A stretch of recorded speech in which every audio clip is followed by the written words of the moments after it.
2008-এর নির্বাচন সঠিক নির্বাচন হয় না, 2014 নির্বাচন সঠিক নির্বাচন হয় না। আপনাদের পছন্দের যে মার্কা ধানের শীষকে ভোট দিয়ে ইনশাআল্লাহ আপনারা বিএনপিকে বিজয়ী করবেন। আমরা এদেশে গণতন্ত্র ফিরিয়ে আনব।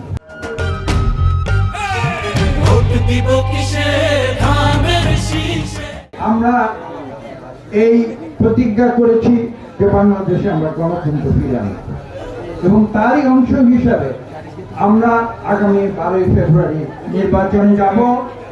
আমরা আমাদের ভোটের অধিকার যেটা আওয়ামী লীগ ছিনিয়ে নিয়েছিল সেটা আমরা আবার যুদ্ধ করে বিপ্লবের মাধ্যমে ফেরত এনেছি। কাজে সেই ভোটের অধিকার আমরা আগামী 12 তারিখে আবার প্রয়োগ করব। আপনাদের মনে আছে বিগত কয়েকটি নির্বাচন 2008-এর নির্বাচন সঠিক নির্বাচন হয় না, 2014 নির্বাচন সঠিক নির্বাচন হয় না, 2018-এর নির্বাচন সঠিক নির্বাচন হয় না, 2024-এর নির্বাচন সঠিক নির্বাচন হয়।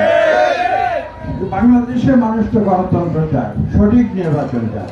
ইনশাআল্লাহ আগামী 12ই ফেব্রুয়ারি 2026 সাল আপনারা ভোট কেন্দ্রে গিয়ে আপনাদের পছন্দের যে মার্কা ধানের শীষকে ভোট দিয়ে ইনশাআল্লাহ আপনারা বিএনপিকে বিজয়ী করবেন। বিএনপি আপনাদের প্রতি দায়বদ্ধ থাকবে যে আমরা এদেশে গণতন্ত্র ফিরিয়ে আনব। আপনাদের দোয়া যদি মহান আল্লাহ তাআলা আমাকে বাঁচিয়ে রাখেন, পরবর্তী 5 বছর ইনশাআল্লাহ আমি আপনাদের জন্য কাজ করব।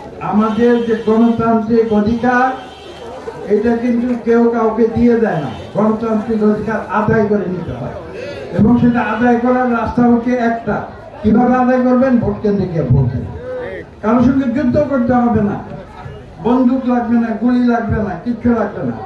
গণতন্ত্র হচ্ছে শান্তির একটি ব্যবস্থা, শান্তিপূর্ণ ব্যবস্থা। সেখানে শান্তিপূর্ণ প্রক্রিয়ায় ভোটের মাধ্যমে ধানের শীষে সিল মেরে আপনারা গণতন্ত্র প্রতিষ্ঠা করবেন।